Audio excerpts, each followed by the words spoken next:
जय हिंद दोस्तों। सोचिए अगर इतिहास के पन्ने बोलते तो वो क्या बोलते।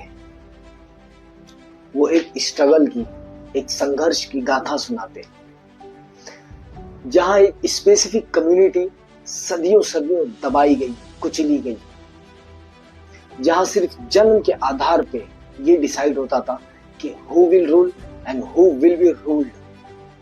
इतना ही नहीं, जहां इतिहास के पन्ने ये भी सुनाते कि कानून किसी के पैर छूता है, किसी के सामने नतमस्तक होता है और किसी के गले का फंदा बनता है। लेकिन फिर आया भारत का संविधान, जिसने अन्याय की बेड़ियों को तोड़ने का एक संकल्प लिया, जिसने क्रांति की एक सोच दी, एक बदलाव का नजरिया दिया। और उस संविधान में सबसे अहम भूमिका निभाने वाला जो है वो है मूलभूत अधिकार, फंडामेंटल राइट। तो आज दोस्तों हम उसी फंडामेंटल राइट में से आर्टिकल 14 से लेके आर्टिकल 17 तक हम समझेंगे, हम उसको जानेंगे। आज हम न केवल उसको एक कानून की तरह पढ़ेंगे, बल्कि हम उसको समझेंगे, उसकी भावनाओं को, उसके पीछे की मंशा क्या थी, उसे क्यों कॉन्स्टिट्यूशन में ऐड किया गया। ये सारी चीजें आज हम समझते हैं। दोस्तों आर्टिकल 14 जो है, उस पे जाने से पहले मैं आपको एक कहानी सुनाता हूं। 1774 में बंगाल का गवर्नर जनरल वॉरेन हेस्टिंग था। तो बंगाल का एक सरकारी अधिकारी था नंद किशोर नाम का। उसने बंगाल के जो गवर्नर जनरल है उस पे करप्शन का केस लगाया। लेकिन क्या आपको लगता है उस एक अधिकारी का उस गवर्नर जनरल पे करप्शन का केस लगाना कुछ इंपैक्टफुल होगा? आंसर आप सभी जानते हैं। वॉरेन हेस्टिंग के साथ तो कुछ नहीं हुआ, लेकिन उस नंद किशोर को कोई पुराने केस में फंसा के उसको अंदर कर दिया गया। ऐसी एक कहानी जो मैं आपके सामने डिस्कस कर रहा हूं, बट आई एम श्योर ऐसी कई कहानियां जो आप जानते होंगे और जो मैं भी जानता हूं। तो ये जो कुरीति है कि कानून सबके लिए एक जैसा नहीं है, इस कुरीति को खत्म करने के लिए, इस ट्रेडिशन को खत्म करने के लिए, इस सोच को, नजरिए को खत्म करने के लिए कॉन्स्टिट्यूशन में आर्टिकल 14 को ऐड किया गया। आर्टिकल 14 क्या कहता है? इक्वलिटी बिफोर द लॉ, कि कानून के सामने हर कोई एक समान है। And equal protection of law to all person within India. और ये भी कहता है कि इक्वल प्रोटेक्शन देता है कानून सारे हिंदुस्तान में। ये जो आर्टिकल इम्प्लीमेंट किया गया कॉन्स्टिट्यूशन में, ये उस नीतियों को खत्म करने के लिए किया गया था। ये मंशा थी उसके पीछे।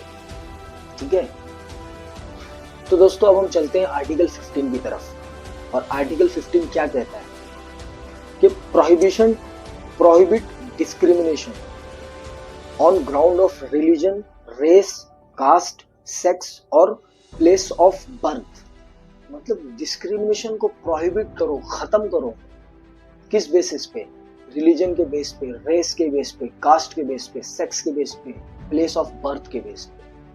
क्यों इस आर्टिकल को लाया गया? क्या सबको इक्वल अपॉर्चुनिटी मिलती थी? क्या रिलीजियस प्लेस पे हर कोई जा सकता था? क्या एजुकेशन का राइट हर किसी को था? नहीं ना। तो इसी वजह से आर्टिकल 15 को कॉन्स्टिट्यूशन में ऐड किया गया कि चाहे जिस धर्म का हो, चाहे जिस जेंडर का हो, चाहे जिस कास्ट का हो, अगर उसको रिलीजियस प्लेस पे जाना है तो ही विल बी अलाउड। अगर उसको एजुकेशन लेना है तो उसे एजुकेशन मिलेगा इररिस्पेक्टिव ऑफ जेंडर। तो ये सारी चीजों को खत्म करने के लिए कॉन्स्टिट्यूशन में आर्टिकल 15 को ऐड किया गया। ठीक है, तो अब हम चलते हैं आर्टिकल 16 की तरफ। लेकिन आर्टिकल 16 पे जाने से पहले मैं आपको एक स्टोरी बताता हूँ। आर्टिकल 16 क्यों आया, इसको समझाने के लिए। डॉक्टर अंबेडकर की एक किताब है, छोटी सी ऑटोबायोग्राफी है, जिसमें उन्होंने अपनी जिंदगी की कुछ घटनाओं को डिस्कस किया है। उसका नाम है waiting for visa. Waiting for visa में डॉक्टर अंबेडकर लिखते हैं कि जब वो 1918 में 1918 में लंदन में अपनी एजुकेशन कंप्लीट करके इंडिया में जब रिटर्न करते हैं तो उनको वडोदरा रियासत में एक जॉब मिलती है। तो उसी मंशा से वो वडोदरा जाते हैं। एक पढ़ा लिखा एजुकेटेड व्यक्ति बाहर से हिंदुस्तान आता है ये सोच के कि मैं जाके वहां एक अच्छी जिंदगी जीऊंगा, लेकिन वहां क्या होता है, जब डॉक्टर अंबेडकर वडोदरा में इंटर करते हैं तो वो उनका घर तो था नहीं वहां पे, तो वो जाते हैं होटल में रूम के लिए, रहने के लिए, जगह देखने के लिए, but just because his cast किसी ने भी अपने होटल में उनको रूम नहीं दिया। यहाँ तक की बात यहाँ पहुंच गई कि डॉक्टर अंबेडकर ने अपनी आइडेंटिटी छुपाई और नई आइडेंटिटी बनाई।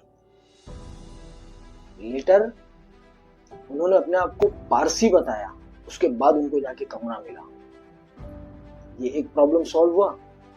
अब दूसरी प्रॉब्लम, जब दफ्तर में जाते तो वहां उनके साथ डिस्क्रिमिनेशन होता है, भेदभाव होता है, equal opportunity, equal respect, equal सम्मानिता नहीं मिलती है। क्यों? वो लंदन से पढ़े हैं, he is more educated than others, he is more talented than others, but एक चीज कि वो जो कास्ट से बिलोंग करते हैं ना, वो कास्ट को इस दुनिया, इस हिंदुस्तान में पिछली नजर से देखा जाता था। सिर्फ ये एक वजह से उनको इक्वल अपॉर्चुनिटी नहीं मिल रही थी, इक्वल सम्मान नहीं मिल रहा था।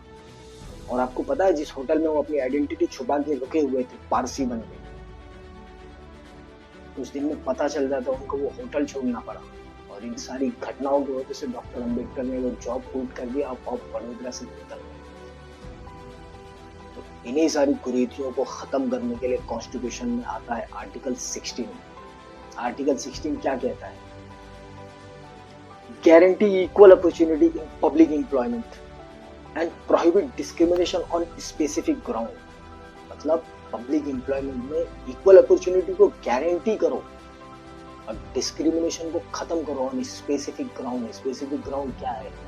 कि जात के, धर्म के, क्षेत्र के, जेंडर के आधार पर भेदभाव करो।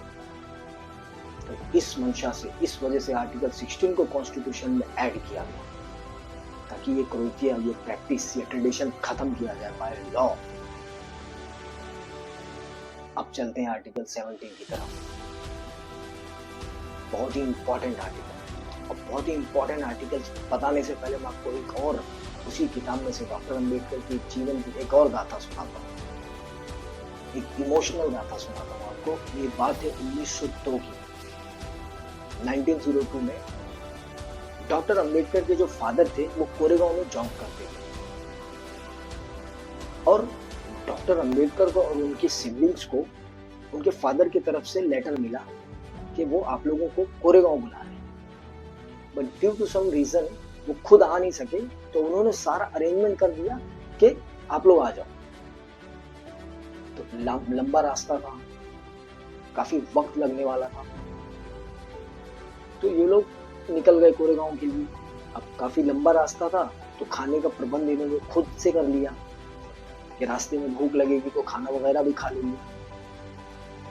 बट दोस्तों, खाना होने के बावजूद भी वो लोग खाना नहीं खा पाए। पता है क्यों? क्योंकि बिना पानी के खाना खाना पॉसिबल नहीं लगता है। खाने वाले खाते होंगे, बट बिना पानी के खाना खाना पॉसिबल नहीं लगता है। और पता है, पूरे सफर में, पूरे रास्ते में, just because of their caste, no one has provided them water. छूत अछूत की वजह से, छूत अछूत इस लेवल के चरम पे था, इस लेवल के पीक पे था कि किसी ने पानी तक नहीं दिया उनको कि खाना खा लेता। अनटचेबल। ये एक कहानी मैं आपको बता रहा हूँ, ऐसी कई कहानियां आप भी जानते हैं, मैं भी जानता हूँ।